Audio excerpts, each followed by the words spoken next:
It's time for the Double Stop with Brian Sword.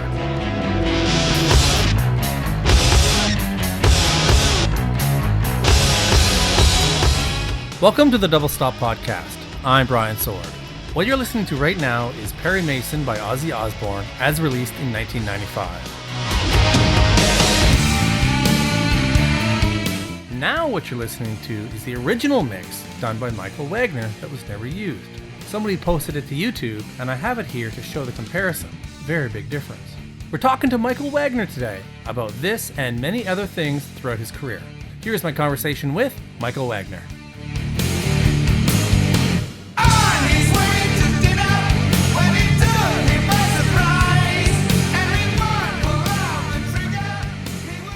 Well, I'm originally from Germany. I was born about 35 miles from Cologne, and in a small town called Wuppertal, and moved to Hamburg later on, and from Hamburg I moved to Los Angeles. So originally, well, I grew up and musically I was into like Deep Purple, Hendrix, that whole thing, and you know, that's kind of the music. Stones, Beatles, of course. Beatles kind of like changed my life. And that's the kind of music I was listening to. And how did you get your start in music? What instruments did you begin with? Well, when I was 12, I spent my summer vacation working. And from that money, I bought a guitar. And that was my first guitar, and that's how the whole thing started. I like guitar, you know, it's like it's the obvious instrument for rock music. And so that's how it all started. I was never really a great guitar player because I was way too lazy to practice. But that was my instrument. I started then playing with Udo Dirkschneider, who I went to school with since we were 6 years old. And Udo and I later on opened up the band Accept. Actually, it was called Band X because we couldn't come up with the name. And finally, we did come up with the name Accept, and then I got drafted. So, you know, and they put me 350 miles away, and I couldn't practice anymore. So I kind of left the band, and then later on, Wolf Hoffman came in, and it formed into what it became in the end, Accept. But Udo and I, we started it. And when you finished your time in the army, did you go back to music or did you start into production? Yeah, I never really left music. I tried to do some more music in the army, tried another band up in Hamburg, and it never really worked out that well. And then I saw a concert with 10 years after with Alvin Lee in it, and I go, well, might as well stop now because I'm never going to be that good. And, you know, I tried to stay in music, but the first year after I was in the army, I was selling light switches and cable and that kind of stuff. So I was a salesperson. And during that job, this old lady comes in and wants to buy some soldering iron. So I showed her what we had, and we kind of hit it off. And she said, you should come by our company and talk to my son. He builds like musical equipment. And that company was Stramp in Hamburg, Germany. And I walked in, and there was Richie Blackmore. And I thought, well, this would be the cooler job. And I asked, and I stopped the other job the next day and started working at Stramp. So it was not necessarily directly music, but it was to do with music and electronics, which basically to me that was it, because I love electronics and I love music. So I could put the both together, you know, and have fun with both of them. And how long did you work there? From 72 till 79. And in terms of your musical production side, was there any work in that area during that time? No, basically, we were building guitar amps, and we were building mixing consoles, and later on we started building studio gear like studio consoles and stuff like that. We were a German distributor for Otari machines, so big 8-track machines, and so we had a little studio set up that we could demonstrate our equipment in. And then I figured out that working with this stuff was a lot more fun than building it. And so I decided, to open up my own studio. And I had gotten a degree in electronics during that time at Stramp. And there was a bunch of people that were in a German country band called Tennessee, believe it or not. And they wanted to open a studio, and they had the money. And I had a little bit of experience because during my time at Stramp, we had started building studios and outfitting studios. And so I had an access to a whole bunch of studios and got to sit in the back and learn. And so we put that studio together called Tennessee Studios. It's really interesting to have that level of electronics background. Yeah. How do you think that's helped you as a producer to have that knowledge? Well, a producer, maybe not as much, but as an engineer, definitely. In the studio, everything is electronics, and the more you understand it, the easier your life is. I could sit down when the first SSL consoles came out. I had them figured out in one afternoon. I sat there 3-4 hours, and I could figure out the console and work with it. And with every other console as well. So that was actually really good to have that experience and have that knowledge. For producing, besides, music being math, it's the electronic part, comes in handy because I'm doing both, I'm running the studio, and as you can see, there's a lot of stuff around here. And so... yeah, it definitely comes in handy here. Okay, so you were, probably mid to late 20s, and you started your own studio. Yep. Well, it was together with those guys, from that band. But yeah, I was the engineer. I was the studio manager. I was basically everything that, I should be. So everything to do with the studio. So that was another great experience, having to do everything from maintenance through recording, through fixing the machines, through planning sessions and booking sessions. So I got exposed to pretty much everything, and that helped a lot too. And is that a mentality you've carried throughout your career to try to be the one-man show? Not really. I now I have an assistant, and she does a lot of the engineering, and so I much rather work together with people, but running a studio is basically, for me, it's a one-man show. Yeah, I have to deal with everything around here, and luckily I've learned how to do that during those years, So what would have been some of the first bands that came through your studio? Oh boy, the very, very first band was Franny and the Fireballs. It was like a Bill Haley type band, and I have to say there was a disco club in the same building, and we were connected by a big cable, so we could record bands that were up in that club and playing up there. And that was my first record I basically did there, was with Franny and the Fireballs. And the next one was Jutta Weinhold, who is still today at it and still rocking as she ever was. And then the third one was a big 40-piece orchestra. So I got thrown into the cold water right away. And then after a while, in September of 79, Don Dokken from the band Dokken did a tour in Germany, and he would play that club, and we would record it. And I met him there, and we hit it off right away. He invited me over, and that's basically the rest is history, right?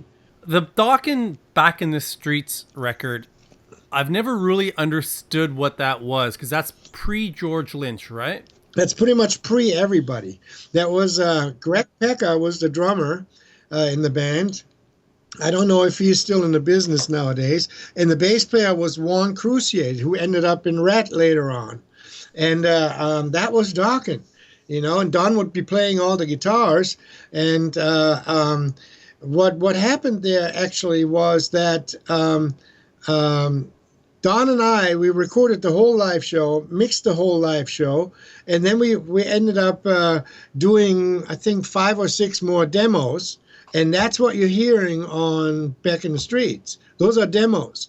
And we did them basically without the knowledge of the studio owners. And I thought it was okay, but they claimed that Don owed them money for studio time. So basically, they made a bootleg out of that record. That record is actually a bootleg.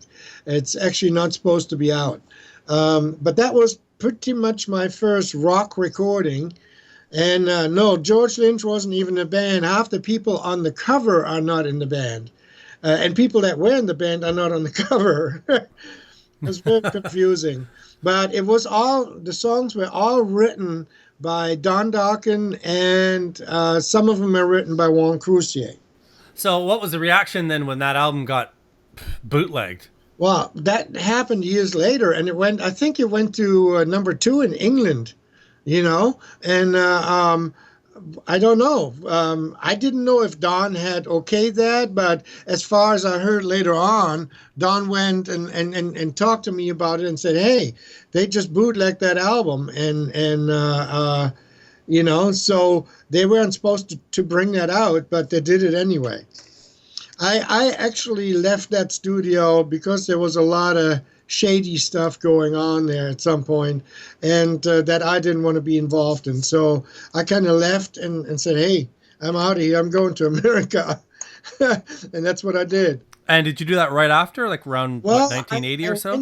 Don invited me to come over in 79 when we met. That was in September. And then around Christmas time, I say, okay, well, why don't I go over there and see what it's like? And flew over. All of a sudden, I stand in front of Don's door, and he goes, what are you doing here? I go, well, you told me to come over. So that's how it started, and I stayed there for 3 weeks and decided, hey, that's it. This is where I want to be. And so I decided to come back. I went back home to Germany and came back in March 1980, and with the intention to stay. But the economy in 1980 was not that good, so jobs were really skinny, and then I had to, I got a maintenance job at Larrabee Studios in Hollywood, but that's pretty much how far I went. And in between, I would record like bands like Malice, Great White, and stuff like that. And but there was not really enough money there to make a living.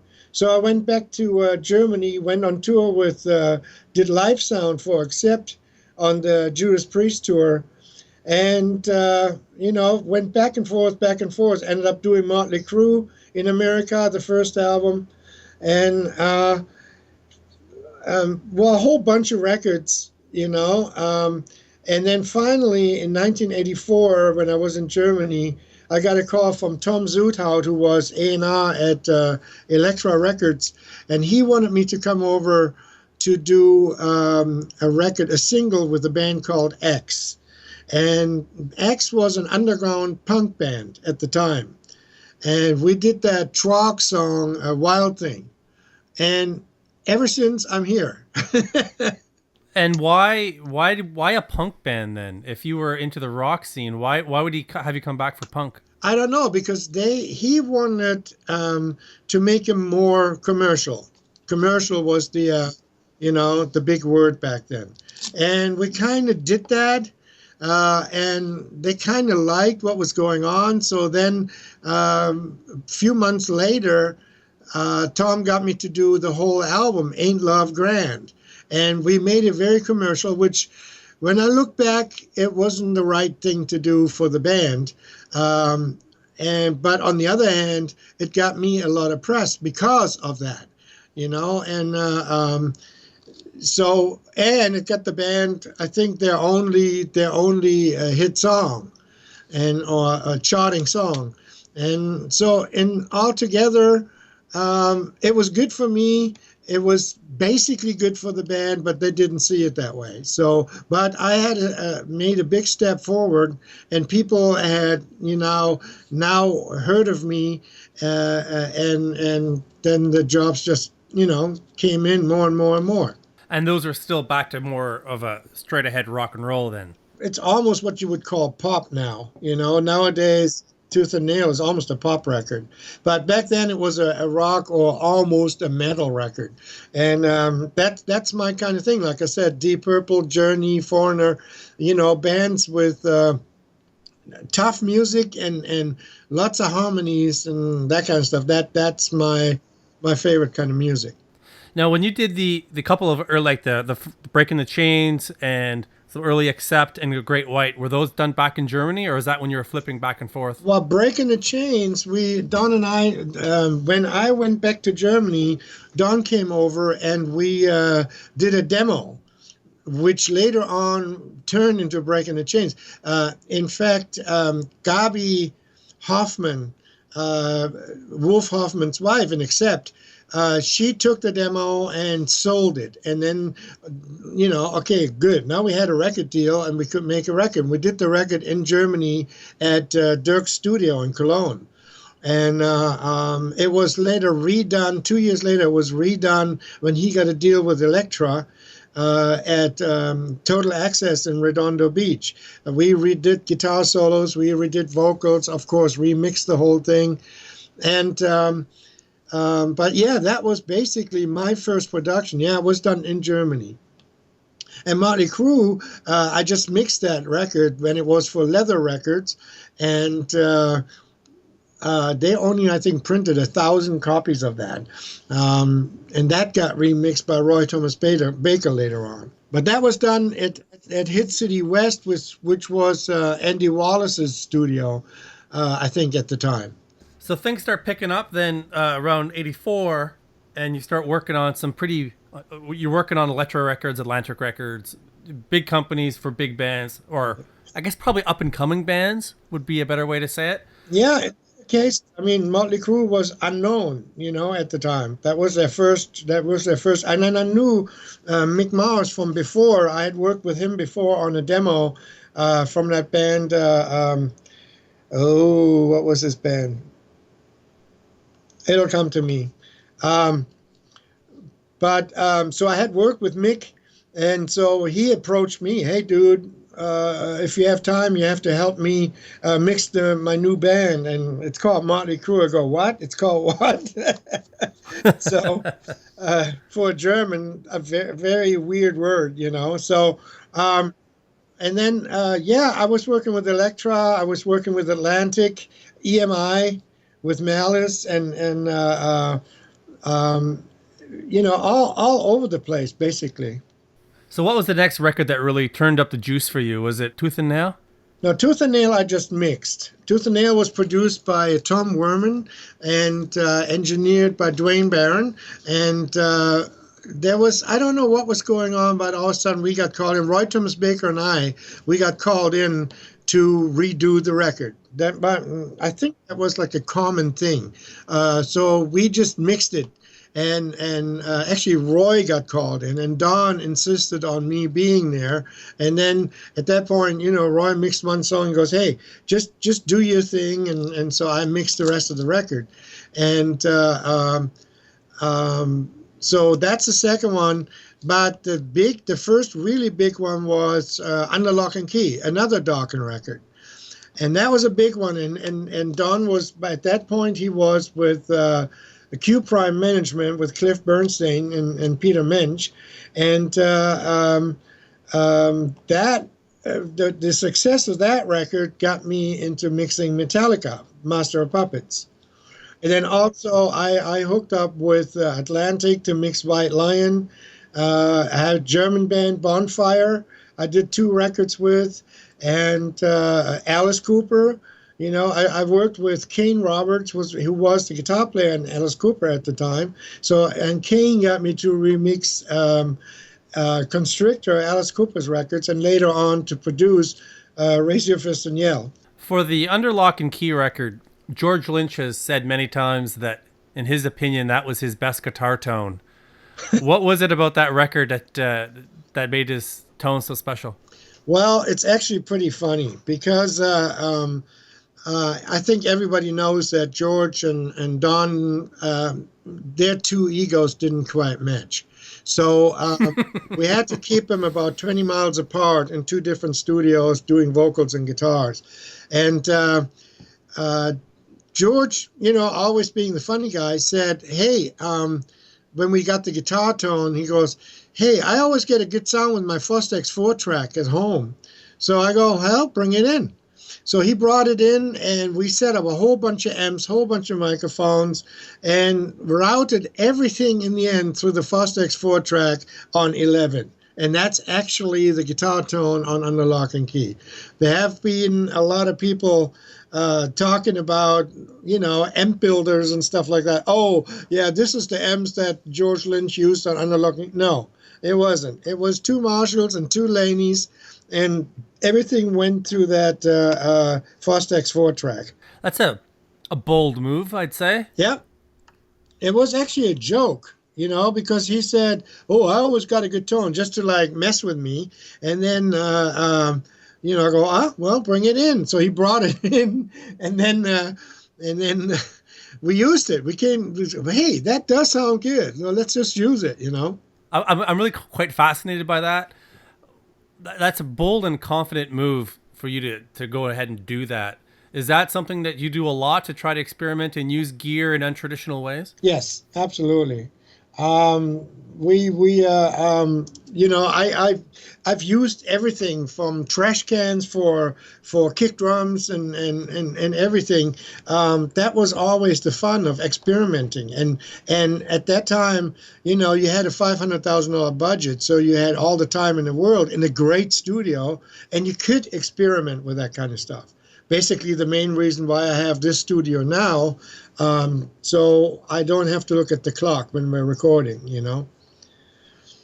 but we did a lot of experimenting. We did a lot of different rooms with Skid Row.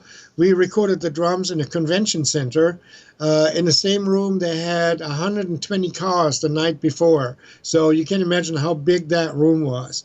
And used mostly of the room reverb for that record on the first Skid Row album. Okay, so things are kicking along throughout the 80s. White Lion's first record with Vito, who's seems to have kind of disappeared, but what was your experience working on that record like? White Lion, yeah, they approached me. They actually already had a record out. I think it was called Lady of the Valley or something like that. There was a record out, but then they got a deal with Atlantic, and since I had a good relationship with Atlantic, with Jason Flom, they approached me and say, hey, let's do, why don't you do White Lion for us? And I like the band. I like the music, obviously. It's exact up my alley. And so we stuck our heads together and did that record. And I mean, to the day, Vito is one of my favorite guitar players. I'm really sad that he's not playing anymore. But I have to respect it. It's his decision. He does whatever he wants to do. But I think it's a bummer that that talent is a little bit lost on the music world. I love the record to the day. It came out great. Vito seems to be the new Jakey Lee. Jake came back and did a record, and he's active again. So everybody's hoping that Vito makes a return. I would jump on that one. Yeah. Do you keep in touch with him at all? Once in a while. He had an interview on Eddie Trong's show, and I called in and we talked for a moment, and we talked a couple of days later on the phone. But I think he's completely pulled out of the music business. He's like having restaurants and hotels and stuff like that. So that's his world now. So I'm not sure if he ever wants to get back into it.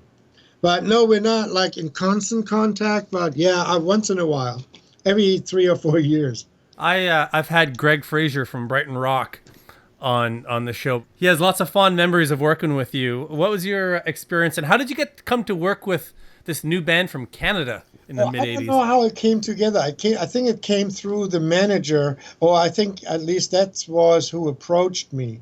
That was in '84, I think. I think that That sounds was about right. another one of my early rock bands. And I was just laughing my ass off because I think they're back together and they're doing something, and they were looking for some of the old tapes and stuff, and I still had a cassette or something like it, and I was listening to it. I go, well, could there be any more reverb on that snare? It was pretty funny, but it was a cool band. That's also when I met my later assistant, Garth Richardson, who is now a great producer on his own. Is doing great stuff. And I met him in Toronto at Phase One, where we did that record. And later on, pretty much imported him to America. And he was with me on, I think, 7 or 8 records. '88, you do the Skid Row record, which of course explodes. Right. How did that affect your stock in the music business? Well, actually, even with Under Lock and Key, you still say the same things, but if you sell a couple of million records, people start to believe you. All of a sudden, what you're saying is like, oh, okay, yeah, he must be right because he sold 1 million records. And we did Master of Puppets in that time. We did at least one White Line record. We did the Alice Cooper records, a whole bunch of records that were pretty big albums. And Skid Row was another thing where Atlantic called me up and says, hey, we got this band here, and we want to fly you out and listen to them, see if we should sign them. And they played live, and I saw them play, and I heard the songs that they played. I go, yeah, you should sign them, definitely. And he goes, would you do the record? I go, yeah. So, the guys in Skid Row and I, we became really good friends to the day with Rachel and Snake. And I don't hear of Sebastian that much because they completely split up. And I think there's a little bit of, I don't know what's going on, but, I think you can't be friends with both of them, even though I did a couple of records with Sebastian as well.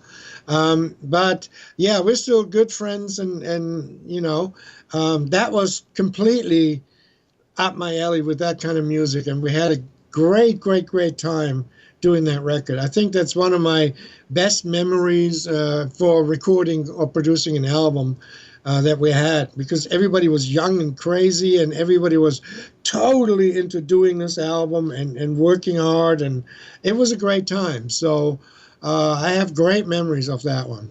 Throughout your career, you've always seemed to, you have times working with, huge bands, but you always seem to make time to work with brand new bands, like say Skid Row were at that point. Yeah. Is that by design, or is it just because you just work with whatever you like? No, yeah, it's both. I work with whatever I like, and I don't know. I don't care if it's a brand new band. That could be the biggest band tomorrow, and I like actually doing first albums or early albums because the band had 10 years to write their songs. So all their really good songs are going on that album. And they're still a little unspoiled when they come into the studio, and I kind of like that. So, I like first albums, but obviously established albums, like once you do a big album, you get a whole bunch of offers, and then you get to pick what you want to do next. And of course, you pick whatever you think will pay the rent, and whatever will, as long as you like the music. I will never do anything where I don't like the music. I couldn't do hip hop or rap or something like that, or even country would be hard for me to do, because I feel I couldn't contribute to it because it's not my world. I can contribute to a rock record. I know what's going on there, but the other styles, I couldn't really contribute to it. So yeah, it always comes down to what you like, if you are a little bit successful, you get offers and you can pick and choose. But I still pick and choose. I still would not work with some kind of music that I can't make any sense of, you know? Yeah. Now, when you mixed the Beast from the East by Dokken, had the band already, was that already over by the time you were working on that record, or were they still at that point a proper band? I think they were still a band. I wouldn't know that it was like over, you know. But I think they still were a band, because that was from the tour, right? So I wasn't quite sure what was going on there, but I always tried to stay out of that whole situation. You know, I was there to do the music, and I'm not interested in you know, whatever's going on behind the scenes, or I don't even want to know who wrote what song.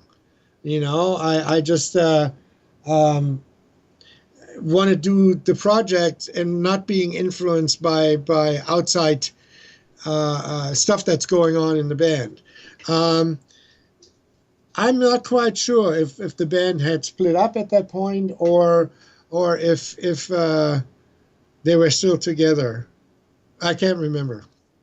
I've always liked the sound of that record. It sounds very real. Was there many overdubs on that, or was that pretty much a proper live record? It's pretty much a live record. There was like a couple of things where you know, chords were played a little bit weird, and you know, miss chords or something, like wrong notes that we punched in. But other than that, it was pretty live. Now, when you started working with Extreme for Pornografitti, which again became, it took a while to get there, but it became a huge record. It was their second record, but they were still pretty much an unknown band. Well, I had heard actually stuff from them before, and I was approached, I think, to remix one of the singles that they had before, and that didn't come quite together. But then I say, well, keep me in mind if you're looking for the next album, and that's basically what they did, you know. And A&M thought it was a great idea, so we just stuck our heads together and did the record. I've talked with Bob St. John, who's done a lot of work with Extreme, including some contributions to this record. What was your working relationship like with him? Well, Bob was hired to be the engineer on this record, and Bob was he had worked with Nuno a lot before, so he was a little bit of Nuno's security blanket, you know. Bob is a super nice guy, and he's a great engineer, and so he was hired to do the engineering. I ended up doing the mix on it, but he was hired to do the engineering. So because, you know, he also was the connection point between Nuno and everybody else, and you know, so yeah. But Bob was the engineer on that record. And I think he was the engineer or even the producer on the next album. I'm not quite sure. Yeah, he produced the next record, and he had a lot of praise for your mixing, especially on Pornografitti. Cool. Janet Jackson, what an interesting artist for you to work with, coming from your background. Of course, it was a rock track, and I believe it was Nuno who played guitar on it, right? Right. What happened was Janet wanted to, the album was already done, Rhythm Nation was already completely done, but she wanted to cross over a little bit into the rock scene. And that was, I think, the only song she had written on, or by herself, written by herself on Rhythm Nation. And so we went and just redid the rhythm guitars. And it was quite a big deal because there was like tapes and tapes and tapes. I think there was 4 or 5 complete sets of drums played on that song, and Vernon Reid had played solo through the whole song, and all that kind of stuff. And then Nuno, I was actually doing the Extreme album. I was mixing the Extreme album, and we were in between the acoustic songs and electric songs. So A&M just had moved the release date for Extreme back 1 month. So we had a little bit of time. I go, hey, yeah, sure, I do it, and so Nuno came in and played the rhythm guitars on that song, and a great job as usual. He's just a brilliant guitar player, and I got to mix it. It's like the far left record in my career. Yeah, exactly. It definitely stands out. So when you're mixing a song that has that many tracks, that many pieces of that many recordings, what complications does it give you, or does it help or hurt? How is that different? No, it always hurts. It's a matter of figuring it out. Basically, it was all on tape. And you can imagine, 16 or 5 or 6 different drum sets. So you had to pick which one to use or which version to use, and I think the original producer was there too, and he helped us getting through it and go, yeah, that fits together with this and and the only thing we wanted to make a little bit more rocky was the rhythm guitars, and that's why Nuno came in and replayed those. It's an interesting choice to have Nuno because at the time it came out, Extreme had gotten popular, so it seemed to make sense. But now I'm hearing that he was just finished recording Pornografitti, so nobody knew who he was at that point. No, but Nuno was a big fan of Janet.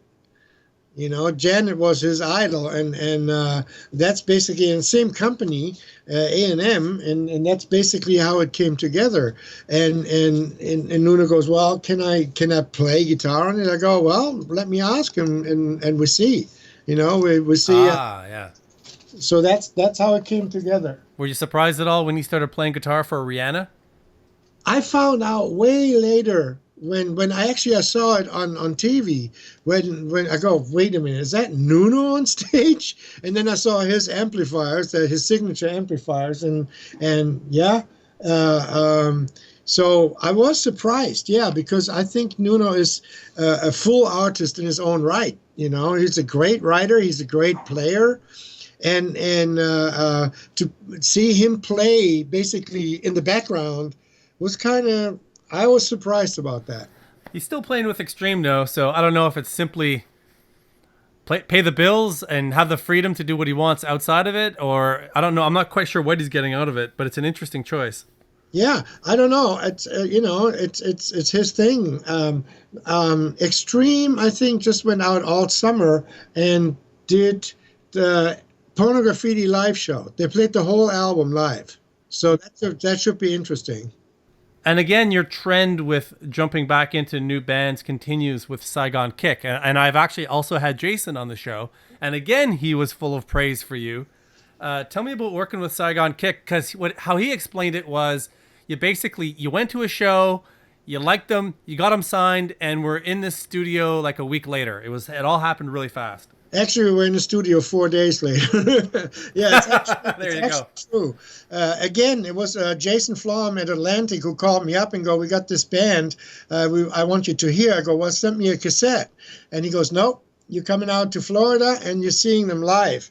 And then I hit it off with the band. I mean, we got along so well, and they played the Button South, and I was blown away by that band. I was blown away. And so I told Jason, sign him up and I do the record.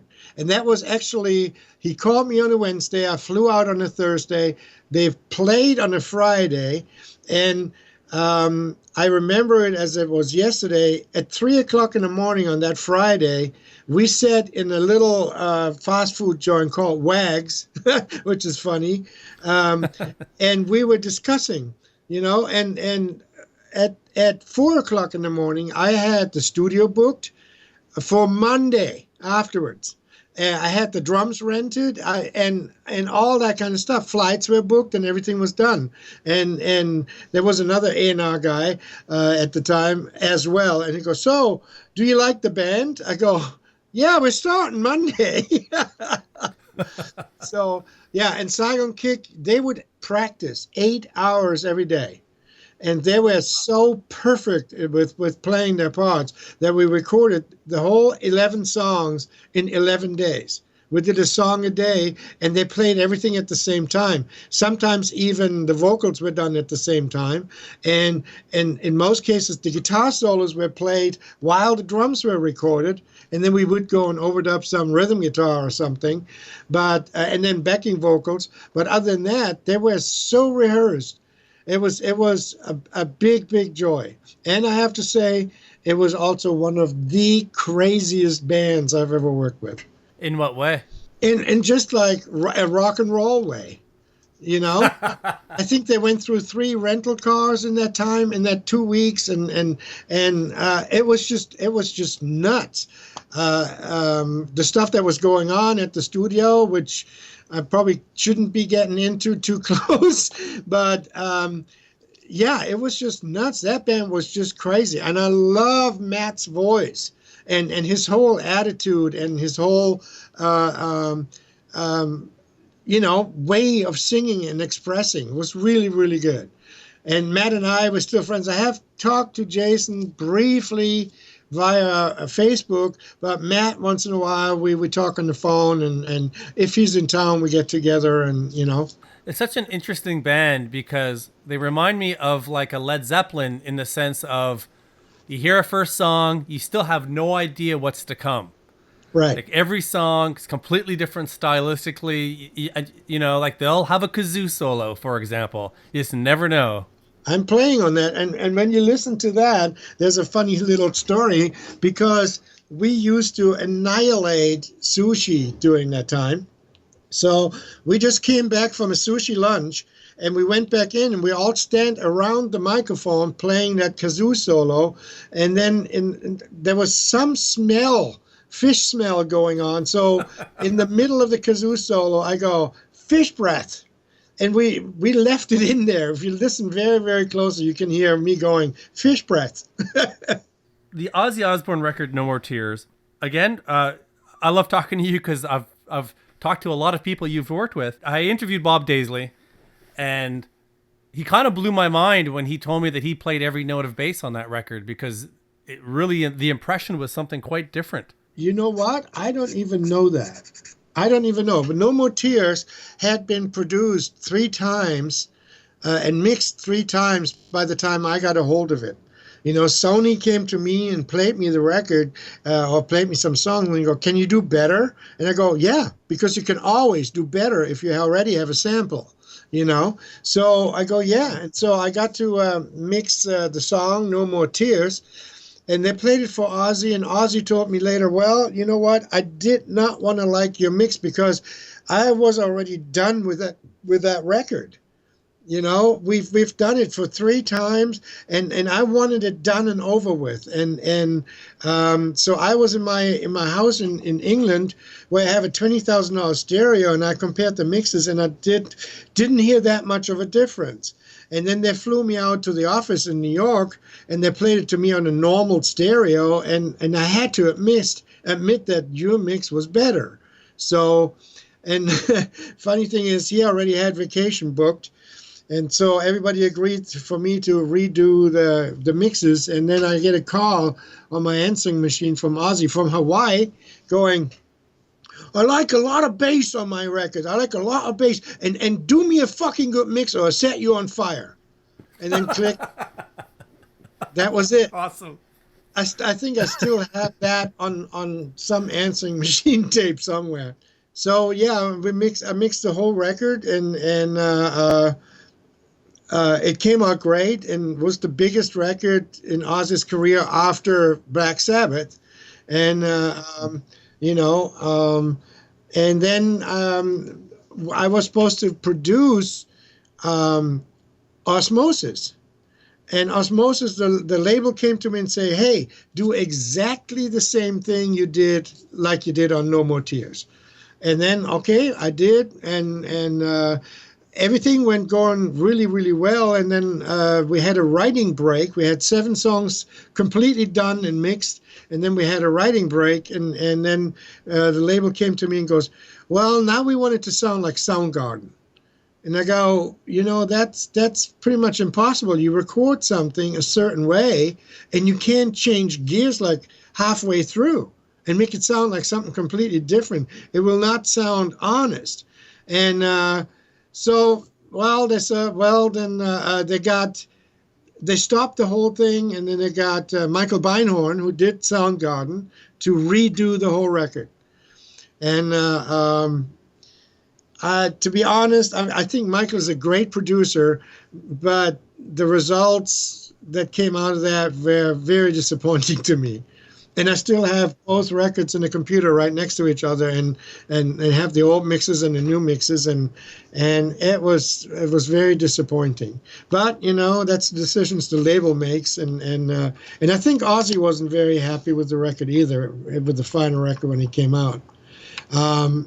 So, and they released a couple of, on his best of, he released one of my mixes on See You on the Other Side. And he actually put on the record, that's how Ozzmosis should have sounded. So it's just the way the wheels work, in the business. It's interesting because you think at that point that Ozzy would be immune to any of that business, that he could pretty much do whatever he'd want, as opposed to have a label tell him what it should sound like. Well, Ozzy is not really dealing with the business side of it. That's Sharon, and I don't think he wants to deal with the business side of it. He just wants to go out there and make music, and have other people deal with all the stuff around it. And so, he probably went, well, whatever you think we should do, And you said it was 7 songs that you did? Yeah. 7 songs. You think those 7 will ever come out? Well, 2 of them are already out. One is See You on the Other Side. That was on the Osmosis album, but on his best of, he put my version on there too. And on the re-release of Osmosis, they added the song Amy to the whole record, to the CD. So that was one that I produced and engineered and mixed. And that was, I think, it had a 56-piece orchestra on it. What was cool had shifted, Yes. Became the Seattle sound. And how did that affect your career? It pretty much ended it. When Nirvana came out, everything pretty much changed. Nirvana was a band that was, before you cared, musicians were practicing. They cared about their instruments. They did a lot of work and on rehearsing and stuff like that. And that kind of went away, and then guitar solos went away because people really couldn't play them anymore.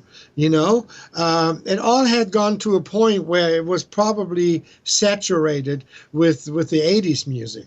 And then this new music came out, and at the same time, the accountants took over in record companies as A&R, and it was not a musician anymore that was sitting there. It was an accountant, and it was all down to the money thing. What is my return? And no, I'm not going to give you $500,000 to do a record. I give 10 bands $50,000 to do a record, and instead of 10 songs, I get 100 songs. But that's not enough to have a producer or a good producer or a good studio or anything. And so a lot of that stuff was just like, theoretically, the equation is right that you have a better chance with 100 songs than with 10. But if there are 99 of those are crap, then you have one good song.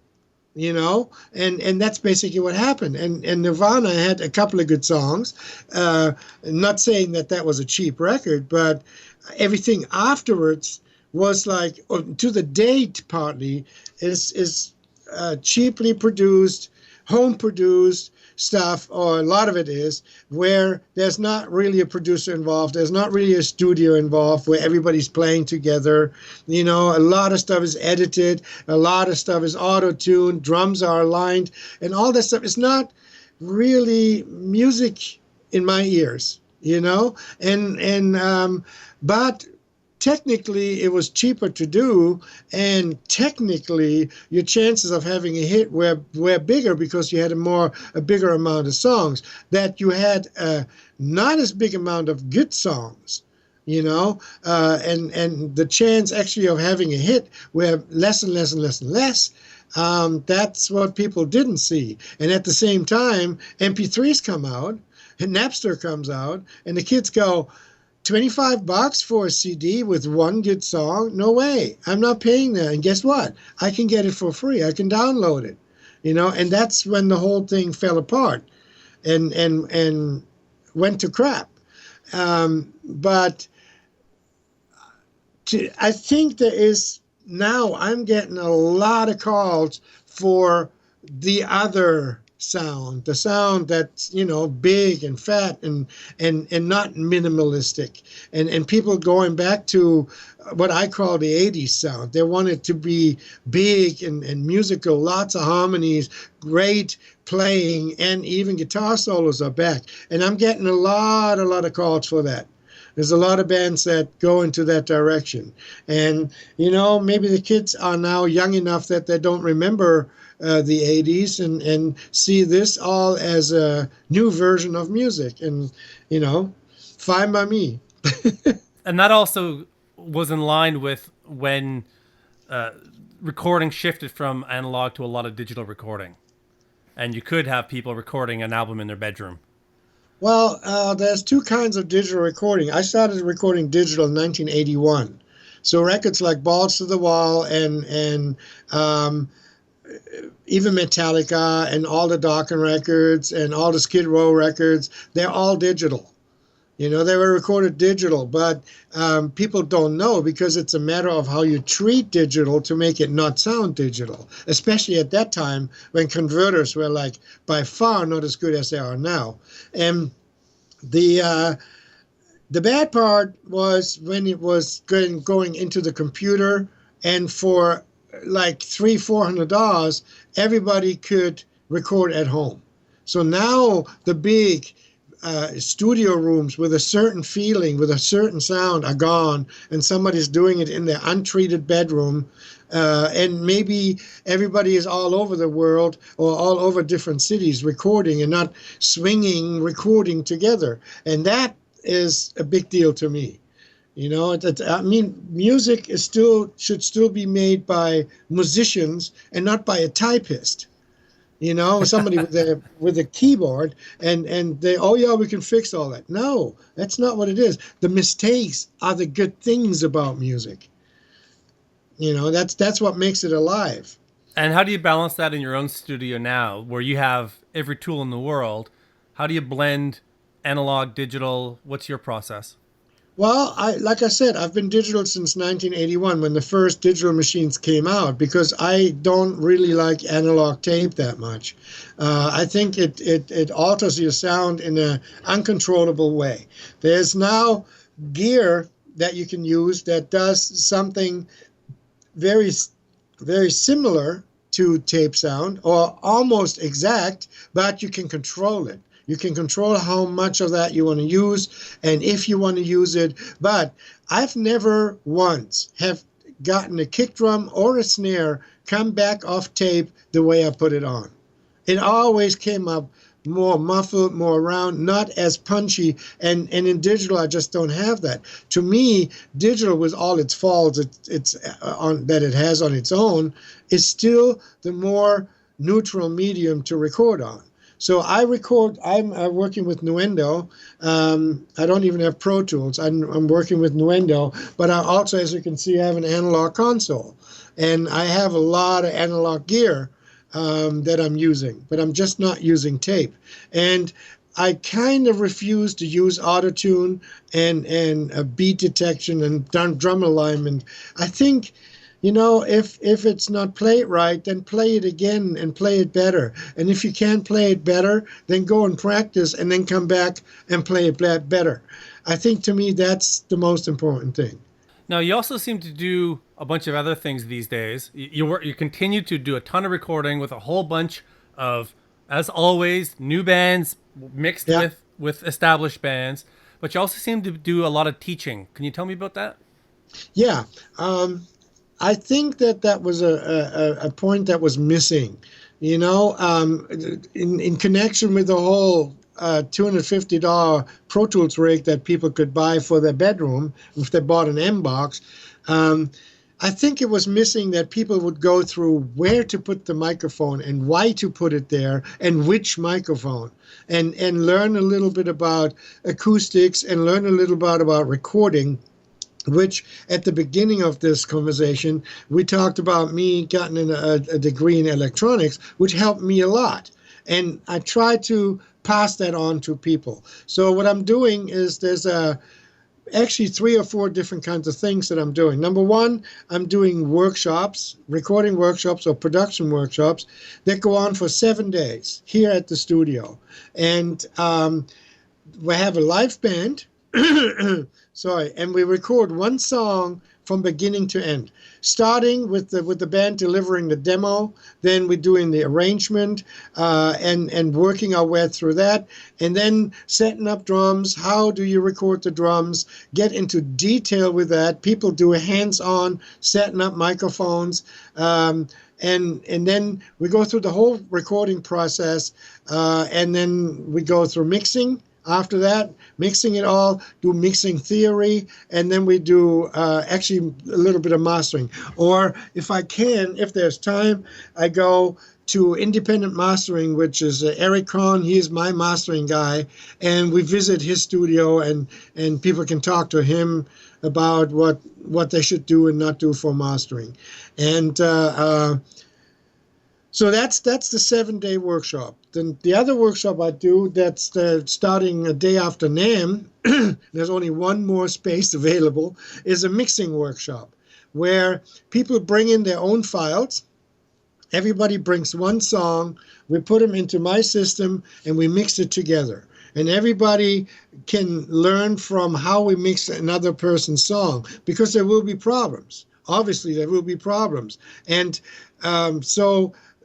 and then also see how we mix their own song. And that's a 5-day workshop. First day is all theory, and then from the second day on, there's 4 people in it, and each day we take a whole day to mix one person's song. And that's the second style that I have. Then the third style is called Ears for Hire, and that's when I come to your studio. We work on your equipment, we work on your speakers. Mostly it involves me rewiring the studio a little bit when we get there. And then we're going to record either a whole song there, mix a whole song there, depending on how long you want to go. And I've done that all over the world. I've done that in France. I've done it in Germany, in here in America and everywhere. And it's more like a one-on-one. There's 1 or 2 people there, and we talk directly about stuff that's going on in their studio.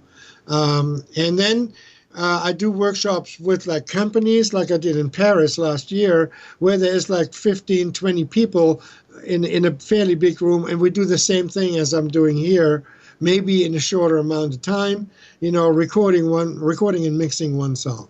And what do you get out of teaching? What does that give you personally? Well, there's 2 things. Number one, I'm fairly satisfied with the fact that I can pass on my knowledge, because I'm getting up there in age. I'm now 63, so I can't do this forever. And I want to know that whatever I learned over the last 40 years has been passed on to another generation.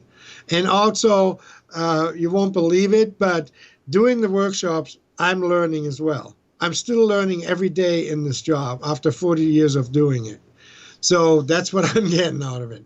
You say you can't do it forever, but you're still so very busy. What keeps you inspired to keep on? Is it just the fact you keep on learning?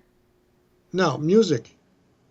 It's just a thing where, you're dealing.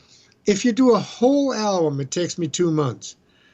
So maximum every 2 months, I have a little bit of success by finishing an album and having done this. You have created something, or you mix something, which is probably 10 to 14 days. You can mix the whole album. I just mixed the new Tesla album, and I loved it.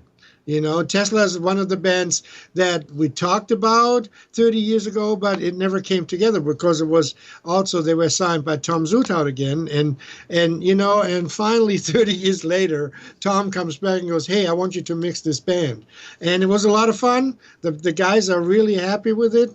And, now I'm mixing Mark Slaughter's record, another band that I hadn't worked with back then.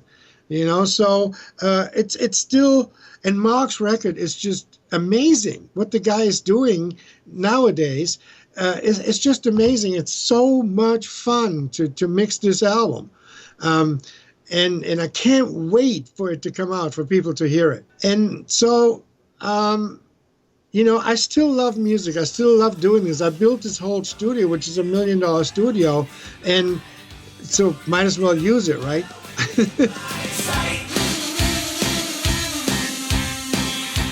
And there you have it, my chat with Michael Wagener. For more information on his classes, you can go to michaelwagener.com. We'll see you next Monday.